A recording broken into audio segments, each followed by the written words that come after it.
I shared within the C12, it was C12 complex then, but now it's C14 complex.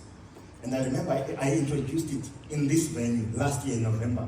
We were with the development team about Derek, Noah Colinias. It was an amazing session. So I developed it from there, and the book is fundamentally based from that. It's standing on 4 pillars, which is leading yourself, leading others, leading the organization, and leading the community. And I've integrated that into the C14 complex. I'll be sharing it with you, and please listen attentively. Are we good? Yes.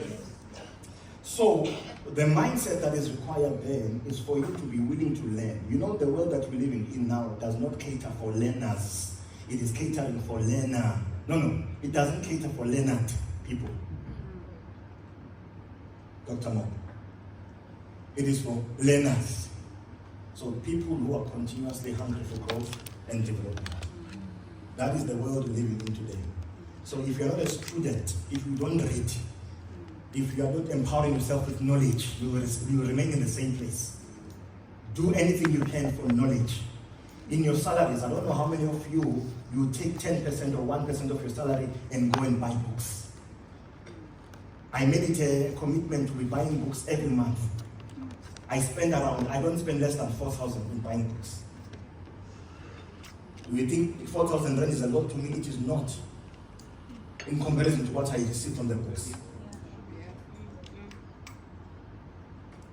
If as a leader at this level, you don't have a collection, a library at home that you are currently building, then you are not relevant in the season.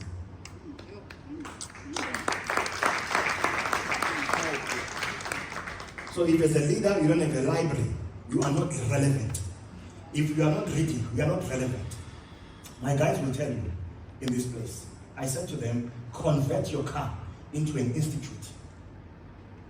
You guys drive long hours. Listen to stuff. Leave the mapiano. They will not add any value in your life. But start, adding knowledge to yourself. I love reading the Bible because most of the books are taken from that. There's a scripture I love. It says, "My people perish because they lack knowledge." They don't struggle because someone has bewitched them. According to the black culture, we like to be bewitched. So it's not because someone has bewitched you, it's because you are ignorant. And the problem with ignorant people is that they become superstitious.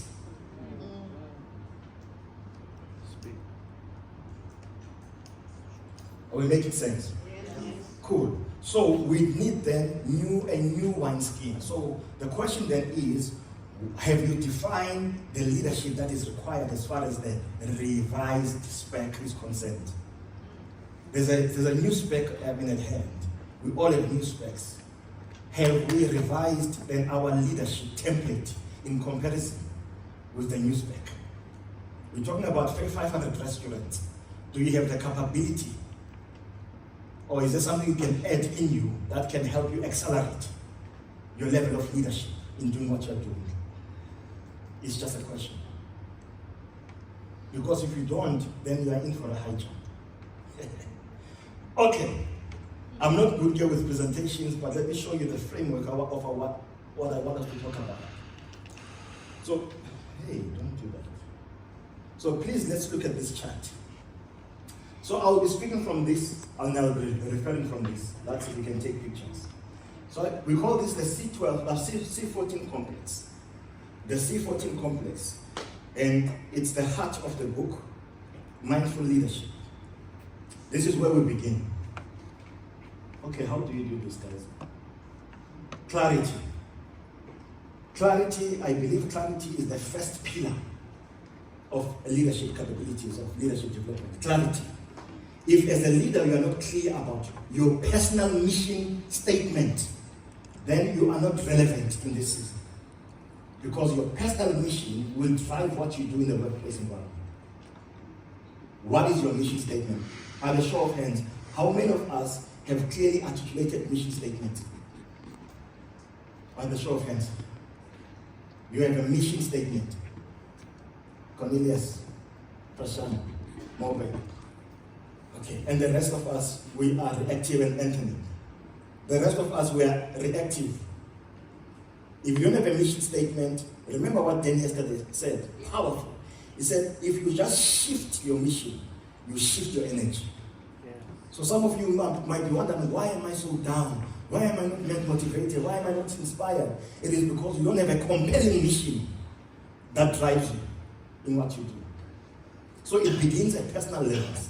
So I knew that a number of you have not done what I'm sharing today. So I made the point that I'm going to share some of the personal stories that you can relate to, and then you can build from there. Is that okay? Yeah. So I'll be sharing some of my personal life stories, and I believe they can help. And it's not to impress you, but it's to impress upon you the importance of crafting a mission statement. All the men who are here, stand on your feet.